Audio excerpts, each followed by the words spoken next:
এটি হলো ট্রমেলিন আইল্যান্ড। একটা সময় এই জায়গাটাকে আইল অফ স্যান্ড অথবা বালির টুকরো বলা হতো।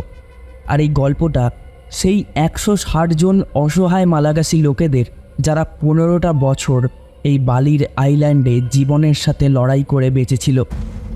1761 সালে 160 জন মালাগাসি লোক যাদেরকে বন্দি করে কয়েদি বানিয়ে রাখা হয়েছিল, তাদেরকে এই ছোট্ট বালির জমিটার মধ্যে কোনো মনোরঞ্জনের জিনিস তো দূরের কথা, পর্যাপ্ত খাবারটুকুও না দিয়ে রেখে দেয়া হয়েছিল, যারা 15টা বছর ধরে জীবন আর মৃত্যুর সাথে লড়াই করেছে। কিন্তু কিভাবে এই 160 জন মানুষ এই একটা বর্গ কিলোমিটার জায়গার মধ্যে এতদিন বেঁচেছিল, যেখানকার উচ্চ স্থানটি ছিল মাত্র 23 ফুটের? না, এখানে কোনো ফলের গাছ ছিল না, না ছিল জন্তু জানোয়ার। চারিদিকে শুধু বালি আর বালি ছিল, সাথে বালির মধ্যে ছোট ছোট কয়েকটা ঝাড় ছিল। সব কিছু জানা সত্ত্বেও কেন তাদেরকে বাঁচানো হয়নি, চলো আজকের এই ভিডিওটায় আমরা সেটাই জানব। 1761 সালের 31শে জুলাই রাত্রিবেলায় ক্যাপ্টেন জিন দেলাফার্গ দুটো ম্যাপকে বারবার দেখে যাচ্ছিল। এই সময় সে ইউটাইল নামের একটি ফরাসি জাহাজের ক্যাপ্টেন ছিল, আর ভারত মহাসাগরের দুটো আলাদা আলাদা ম্যাপ দেখে সে বুঝে উঠতে পারছিল না যে সে কোন ম্যাপটাকে ফলো করে এগোবে। ক্যাপ্টেন মাদাগাস্কারের ইস্ট কোস্ট থেকে অন্ধকার রাত্রে এই যাত্রা শুরু করে, আর 37 কিলোমিটার প্রতি ঘন্টার গতিবেগে চলতে থাকা জাহাজটিকে নেতৃত্ব দিতে শুরু করে। কিন্তু সেও জানতো না যে তারা অত্যন্ত একটা ভুল রাস্তার দিকে এগোচ্ছে, কারণ তার কাছে যেই ম্যাপটি ছিল সেটা সঠিক ম্যাপ ছিল না। পরিস্থিতি যেহেতু এমন হয়ে দাঁড়িয়েছিল, সেই জন্য তার উচিত ছিল সকাল হলে সব কিছু যাচাই করে তারপরই সামনের দিকে এগোনোর। কিন্তু ক্যাপ্টেন অযথা সময় নষ্ট করতে রাজি ছিল না। ক্যাপ্টেনের সাথেই সেই জাহাজে আরও 142 জন ক্রু মেম্বার্স ছিল। ক্যাপ্টেন জিন মাদাগাস্কার থেকে আইল দে ফ্রান্সে, যা এখন মরিশাস নামে পরিচিত, ওখানে মাংস আর চাল পৌঁছে দিতে রওনা দিয়েছিল। জাহাজটির কয়েকদিনের মধ্যেই আইল দে ফ্রান্সে চলে আসার কথা ছিল, কিন্তু ক্যাপ্টেন অন্য একটি জায়গায় নিয়ে গিয়ে জাহাজটিকে থামায় একটি আইন বিরুদ্ধ কাজ করার জন্য, যেটার ব্যাপারে শুধুই ক্যাপ্টেন জিন আর তার ক্রু মেম্বার্সরাই জানত। মাংস আর চাল পৌঁছে দিলে যেই অর্থ তাদের প্রাপ্য ছিল, তার চেয়ে অনেক বেশি টাকা এই বেআইনি কাজটা করতে পারলে তারা পেতে চলেছিল এইখানে। ক্যাপ্টেনকে শুধু আইল দে ফ্রান্সের জায়গায় এইখানে এই ডিয়াগো রড্রিগেস আইল্যান্ডে গিয়ে কিছু জিনিস পৌঁছে দিতে হতো, আর সেখান থেকে সময় মতো আইল দে ফ্রান্সে ফিরে আসতে হতো মাংস আর চালগুলো নিয়ে। এইবার জাহাজের ডেকের নিচে যে বেআইনি জিনিসগুলো ছিল তা হচ্ছে 160 জন মালাগাসি লোক, যাদের মধ্যে পুরুষ, বাচ্চা এবং মহিলা সবাই ছিল, এবং তারা প্রত্যেকেই ছিল ওখানকার স্থানীয় আদিবাসী। তাদেরকে বন্দি করে রড্রিগেজ আইল্যান্ডে পৌঁছে দেওয়ায় যে অর্থটা ক্যাপ্টেন পেতে চলেছিল, তা ওই মাংস আর চাল পৌঁছে দেওয়ার অর্থের চেয়ে প্রায় 100 গুণ বেশি ছিল। মালাগাসি লোকগুলোকে যখনই ক্যাপ্টেন এই জাহাজে তোলে, তো তার কালঘাম ঝরতে শুরু করে, কারণ এই রকম কাজকর্মগুলোকে ফরাসি সরকার থেকে বেআইনি ঘোষিত করে দেয়া হয়েছিল, আর তাদের এই যাত্রাটা এখন আর একটুও আইনসম্মত যাত্রা ছিল না। এই হয়রানি ক্যাপ্টেন জিনকে একের পর এক ভুল সিদ্ধান্ত নিতে বাধ্য করায়। যতক্ষণ ধরে ক্যাপ্টেন তার যাত্রাপথে নেভিগেশন করছিল যে তারা ঠিক পথে এগোচ্ছে নাকি ভুল পথে এগোচ্ছে, ক্রু মেম্বার্সরাই তখন জাহাজটিকে এগিয়ে নিয়ে চলেছিল। কোথাও দাঁড় করিয়ে যে তারা চিন্তাভাবনা করবে, সেটাও তাদের জন্য সম্ভব ছিল না। যদি তারা একটু সময় নিয়ে আলো ফোটার জন্য অপেক্ষা করত, তাহলেই তারা জানতে পারত যে তাদের রাস্তায় একটা ছোট আইল্যান্ড আসতে চলেছে। বলতে গেলে ওটা কোনো আইল্যান্ড তো ছিল না, বরং একটা পাথরের টুকরো বলা চলে ওই জায়গাটিকে, যেটা এতটাই শক্ত ছিল যে জাহাজটির সাথে সেটা ধাক্কা লাগতেই জাহাজটি একদিক থেকে ভেঙে যায়, আর জাহাজের মধ্যে জল ঢুকতে শুরু করে। দেখতে দেখতেই পুরো জাহাজটা জলের নিচে তলিয়ে যেতে শুরু করে। ক্যাপ্টেন সহ জাহাজের সব ক্রু মেম্বার্সরা ওই জাহাজটা থেকে নেমে জলে সাঁতার কাটতে লাগে, যাতে তারা কোনো রকমে সেই আইল্যান্ডে পৌঁছে নিজেদের প্রাণটা বাঁচাতে পারে, যেখানেও 18 জন ক্রু মেম্বার্স জলে ডুবে মারা যায়। এর চেয়েও কষ্টের বিষয় এটা ছিল যে জাহাজের ডেকের মধ্যে 160 জন নিরীহ মালাগাসি লোক আটকে ছিল, আর তারাও নিজেদের প্রাণ বাঁচানোর জন্য বাইরে বেরোয়। কিন্তু সেই জায়গাটা থেকে জাহাজের যেই অংশটা যেখানটায় ভেঙে গেছিল, এবং ওখান থেকে বাইরে তারাও সেই আইল্যান্ডের দিকেই এগোতে শুরু করে। যার পর সকাল হলে জানা যায় যে 120 জন ক্রু মেম্বার্স আর 80 জন মালাগাসি মাত্র বাঁচতে পেরেছে। আর দুর্ভাগ্যবশত এই সময় তারা আইল অফ স্যান্ডের মধ্যে আটকে পড়েছিল, যা দেখেই ওদের অবস্থা খারাপ হতে শুরু করে। কারণ এটা খুবই ছোট একটা বালির জমি, যা মাত্র 1 বর্গ কিলোমিটারের থেকেও ছোট ছিল। জায়গাটার এক প্রান্তে দাঁড়িয়েও অন্য প্রান্তটা দেখা যাচ্ছিল।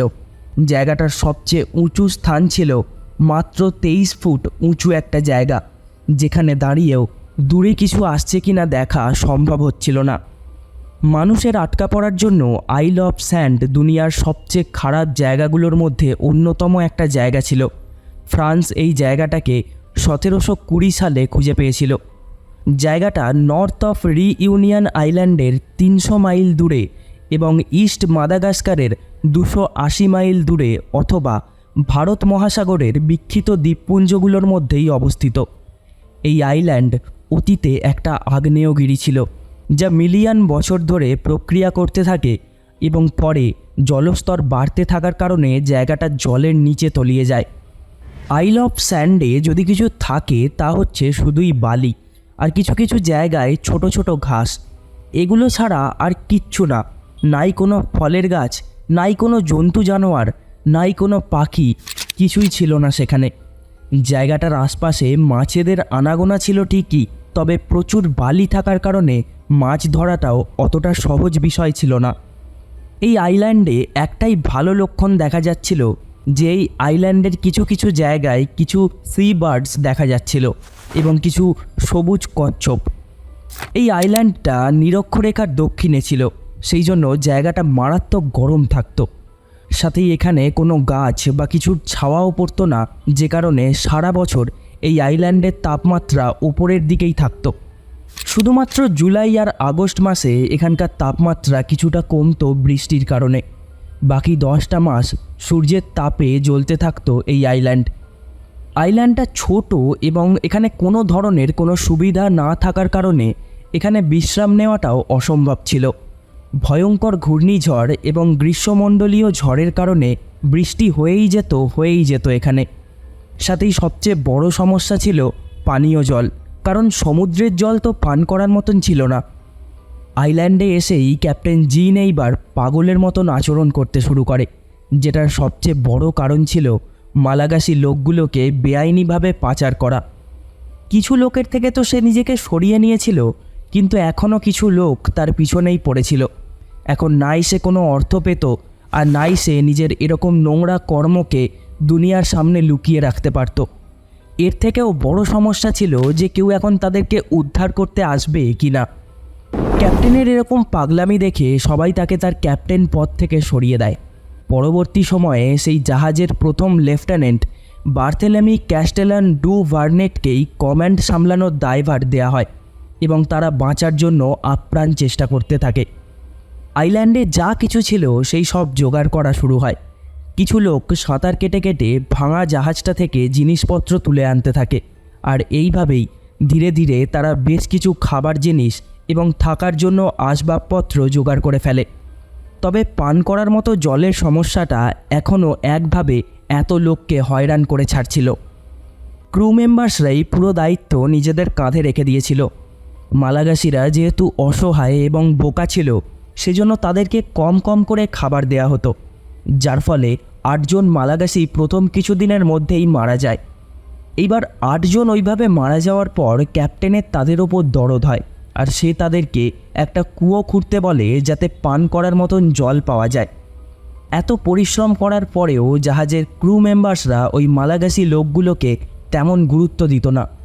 কাজের সময় সবচেয়ে কঠিন থেকে কঠিনতম কাজগুলোকে তাদেরকে দিয়েই করানো হতো, কিন্তু খাবার দেওয়ার সময় সবচেয়ে কম পরিমাণের খাবারটুকুই তাদেরকে দেয়া হতো।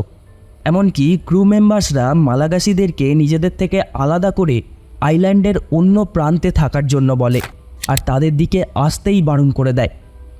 বার্থেলেমি এরপর তাদের জাহাজের কাঠ দিয়েই একটা নতুন জাহাজ তৈরি করার জন্য বলে, যেখানেও মালাগাসিদেরকে দিয়েই সবচেয়ে ভারী কাজগুলো করানো হতো। ভাঙা জাহাজের অংশ দিয়ে একটা নতুন জাহাজ তৈরি করার কাজ শুরু হয়। অক্লান্ত পরিশ্রমের পর একটা নতুন জাহাজ তৈরি করা হয়, যেটার নাম রাখা হয় দ্য প্রভিডেন্স। এরপর 27শে সেপ্টেম্বর ওরা এইখানে আটকে পড়ার 2 মাসের মাথায় ওরা এই আইল্যান্ড থেকে বেরিয়ে পড়ে। তবে শুধুমাত্র ক্রু মেম্বার্স এবং জাহাজের অফিসাররাই সেখান থেকে যায়। আর তারা মালাগাসিদেরকে এই বালির আইল্যান্ডে রেখে দিয়ে চলে যায় এই প্রতিশ্রুতি দিয়ে যে তাদেরকে উদ্ধার করার জন্য ওরা জাহাজ পাঠাবে। 4 দিন পর জাহাজটা মাদাগাস্কার পৌঁছয় এবং তারপর তারা আইল দে ফ্রান্সে যায়। এই সফরের মধ্যেই জাহাজে এক গ্রীষ্মমণ্ডলীয় রোগের প্রভাবে অনেকজন মারা যায়, যাদের মধ্যে ক্যাপ্টেন জিনও ছিল। এইবার নতুন ক্যাপ্টেন বার্থেলেমিকেই সব কিছুর জবাব দিতে হতো। জাহাজটি আইল দে ফ্রান্স পৌঁছানোর পরই বার্থেলেমিকে সরকারি দপ্তরে ডাকা হয় আর তাকে অনেক কথা শোনানো হয়। তারপরেও সে গভর্নরকে একটা জাহাজ পাঠিয়ে ওই মালাগাসি লোকগুলোকে উদ্ধার করে আনার জন্য বলে। ওই সময় ফরাসিদের সাথে ব্রিটিশদের যুদ্ধ চলছিল যে দুনিয়ায় কারা রাজত্ব করবে, সেই জন্য একটা জাহাজও খালি পড়েছিল না। অর্থাৎ মালাগাসি লোকেদেরকে কেউ সাহায্য করতে আসবে না। প্রভিডেন্স চলে যাওয়ার কিছু মাস পরেও মালাগাসি লোকগুলো অপেক্ষা করছিল যে কোনো জাহাজ আসবে তাদেরকে বাঁচাতে, কিন্তু সেটা আর হয় না। একটু একটু করে তারাও এইবার এই আশা ছেড়ে দিয়েছিল আর এই আইল্যান্ডের মধ্যেই কিভাবে বাঁচা যায় সেই পদ্ধতি খুঁজতে শুরু করেছিল। যেহেতু এখানে প্রাকৃতিক কোনো সম্পত্তি ছিলই না, সেজন্য তারা মাটি খুঁড়ে গর্ত করে করে সেখানেই থাকতে শুরু করে। আর যারা যারা মারা যেত তাদের জন্য ছোট ছোট গর্ত খুঁড়ে তাদেরকে দাফন করে দেওয়া হতো। এক কথায় এই মালাগাসি লোকগুলো কবরের মধ্যেই থাকতো। এরা জীবনে কখনো সমুদ্রে যায়নি আর নাই সমুদ্র থেকে মাছ ধরে খেতে পেরেছিল, যেই কারণেই নিজেদের খিদে মেটানোটাও ওদের জন্য অনেক বড় একটা সমস্যা হয়ে দাঁড়িয়েছিল। নিজেদের চোখের সামনে কচ্ছপ চলতে দেখে ওরা ভাবতো যে এগুলোকে ধরে ধরে খেয়ে নিই, কিন্তু এরকম করাটা ওদের কাছে অনেক বড় পাপ হিসাবে ধরা হতো। তবে একটা সময় খিদের জ্বালায় ওদেরকে ওদের নীতি নিয়ম লঙ্ঘন করতে হয় আর ওরা কচ্ছপ ধরে ধরে খেতে শুরু করে। তবে ওই 2-4টে কচ্ছপ তাদের জন্য যথেষ্ট ছিল না। এইভাবেই ধীরে ধীরে তারা মাছ শিকার করতে দক্ষ হয়ে ওঠে। এছাড়াও তারা সামুদ্রিক পাখিদেরকেও ধরতে শিখে যায়। থাকা খাওয়া শিকার করাটা এখন আর তাদের জন্য কোনো বড় বিষয় ছিল না। তবুও মাঝের মধ্যেই তাদের মধ্যে থেকে 2-1জন করে মারা যেতে থাকে। হতে পারে কোনো খারাপ রোগ তাদেরকে গ্রাস করছিল, কিন্তু এইভাবেই কিছুদিনের মধ্যেই তারা তাদের অনেক প্রিয়জনকে হারিয়ে ফেলেছিল। বেশ কিছুদিন পর ওরা একটা কাঠের ভেলা তৈরি করে। তাদের মধ্যে থেকে 18 জন ওই ভেলাটায় চেপে আইল্যান্ড থেকে বেরিয়ে পড়ে এই আশা নিয়ে যে কোথাও পৌঁছে তারা সেখান থেকে বাকিদের জন্য সাহায্য পাঠাবে, যাতে বাকিদেরকেও উদ্ধার করা যায়। কিন্তু দুর্ভাগ্যবশত ওই 18 জনের সাথে যে কি হয়, তারা কোথায় যায়, তাদের আর কোনো খবর পাওয়া যায়নি আজ পর্যন্ত। সময় এগোতে থাকে, মাসের পর মাস পেরিয়ে বছরের পর বছর পেরোতে শুরু করে, আর এই আশাটুকুও বাকিদেরকে ছেড়ে দিতে হয়। 3 বছর পর আইল্যান্ডে থাকা বেশিরভাগ মালাগাসি নিজেদের প্রাণ হারিয়েছিল, বেঁচে ছিল মাত্র 15 জন। এদিকে বার্থেলেমি একভাবে সরকারি অফিসিয়ালদের বলে যাচ্ছিল আইল্যান্ডে একটা জাহাজ পাঠিয়ে ওই মালাগাসিদেরকে উদ্ধার করার জন্য। তবে গভর্নর তার কোনো কথার উত্তরই দিচ্ছিল না, যার পর বার্থেলেমি গভর্নরের কাছ থেকে সরে গিয়ে সেই সমস্ত লোকগুলোকে অ্যাপ্রোচ করতে শুরু করে যাদের মধ্যে এই কাজটা করার দক্ষ এবং সাহস দুটোই ছিল। দেখতে দেখতে 11টা বছর কেটে গেছিল মালাগাসিরা এই আইল্যান্ডে আটকে রয়েছে। অবশেষে 1772 সালে French ministry of marine affairs বার্থেলেমির কথা শোনে। তবে এরপরেও পরবর্তী 3 বছরের মধ্যে কোনো জাহাজ তাদেরকে উদ্ধার করতে বেরোয়নি। বার্থেলেমি এইবার যখন ফ্রেঞ্চ মিডিয়াকে এই ব্যাপারটার সাথে জড়িয়ে দেয়, তখন এইবার মালাগাসিদের উদ্ধার করবার জন্য মিশন শুরু করা হয়। 1775 সালে একটা জাহাজ ওই আইল্যান্ডে উদ্ধার করতে পৌঁছয় তো ঠিকই, কিন্তু আইল্যান্ডের কিছুটা দূর থেকেই জাহাজটি ঘুরে চলে আসে।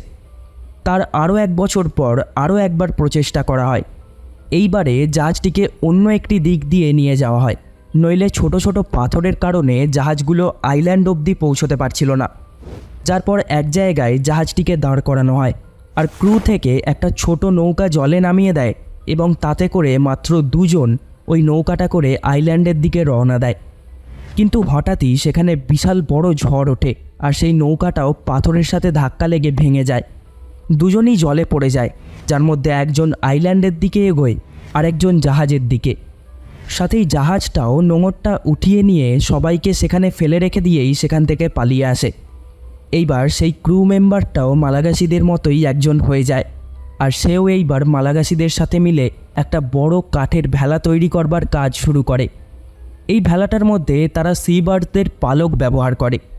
তারপর যখন সেটা সম্পূর্ণ তৈরি হয়ে যায়, তখন সেই ক্রু মেম্বার্সটা নিজের সাথে 6 জন মালাগাসিকে নিয়ে ভারত মহাসাগরের বুকে বেরিয়ে পড়ে।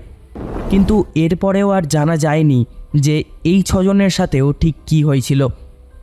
বাকিরা আবারও এই আশা নিয়ে বসে থাকে যে কেউ না কেউ আসবে তাদেরকে বাঁচাতে। তবে সময়ের সাথে সাথে তাদের এই আশাটাও নিরাশ করে। এইবার এই লোকগুলো ধরে নিয়েছিল যে তাদের ভাগ্যে হয়তো লেখা নেই যে তারা এই আইল্যান্ড থেকে বেরোতে পারবে। ওরা সাধারণভাবেই নিজেদের জীবনযাপন করতে শুরু করে দেয়। এরপর 29শে নভেম্বর 1776 সালে, অর্থাৎ ঘটনার 15 বছর পর, একটা ছোট্ট ফরাসি যুদ্ধজাহাজ ডাউফিন এই আইল্যান্ডে এসে পৌঁছয়, যেটার ক্যাপ্টেন ছিল জ্যাক মেরি বাউডিন ডি ট্রমেলিন। আইল্যান্ডের অবস্থা দেখে তাদের আত্মা কেঁপে ওঠে। 80 জনের মধ্যে এখন মাত্র 7 জন মহিলা ও তাদের সাথে মাত্র 8 মাসের একটি বাচ্চা বেঁচে ছিল, এবং তারা প্রত্যেকেই পাখির পালকের পোশাক পরেছিল। ক্যাপ্টেন জ্যাক মালাগাসি লোকেদের ওপর সার্ভে করে যে তারা কিভাবে এই মরু আইল্যান্ডে 15টা বছর বেঁচে আছে। ওখানকার পরিস্থিতি নিজের চোখের সামনে দেখেও সে নিজের চোখকে বিশ্বাস করতে পারছিল না।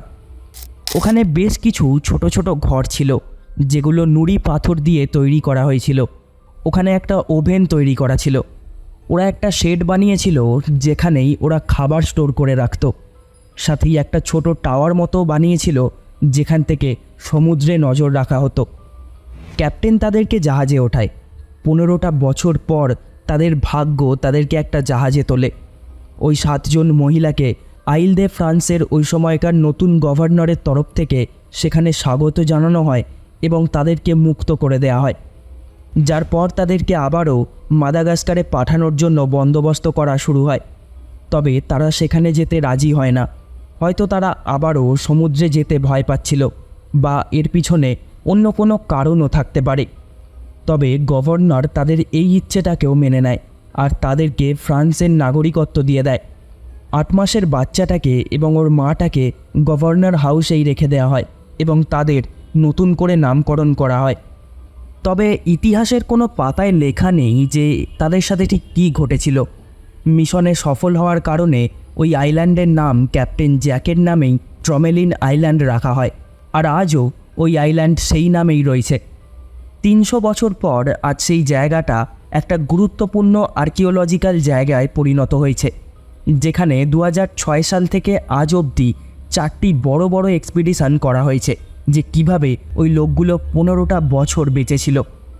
এক্সপিডিশন থেকে জানা গেছে যে ওই লোকগুলো যা কিছুই পেত সেই জিনিসগুলোকে উপযুক্ত জায়গায় কাজে লাগিয়ে নিজেদের সুবিধা করে ফেলত। যেমন ভাঙা জাহাজটা থেকে তামা বের করে সেইগুলো দিয়ে বাসন তৈরি করেছিল, থাকার ঘরের জন্য ছাদ তৈরি করেছিল, বেশ কিছু অস্ত্র তৈরি করেছিল, হাতের তৈরি চামচ থেকে শুরু করে পরনের গয়নাসহ আরও অনেক কিছু জিনিস তারা বানিয়ে ফেলেছিল তাদের জীবনটাকে সাজিয়ে তোলার জন্য আর ভালো করে বাঁচার জন্য। এইসবের পরেও ওই লোকগুলো এমন একটা জায়গায় 15টা বছর বেঁচে ছিল যেখানে মাত্র একটা দিনের জন্য বেঁচে থাকাও সম্ভব ছিল না। বন্ধুরা, এই ভিডিওটা এখানেই শেষ করছি। আশা করি এই ভিডিওটা তোমাদের ভালো লেগেছে। তাহলে একটা করে লাইক, কমেন্ট আর শেয়ার করে দিও। চ্যানেলটাকে সাবস্ক্রাইব করতে ভুলে যেও না কিন্তু।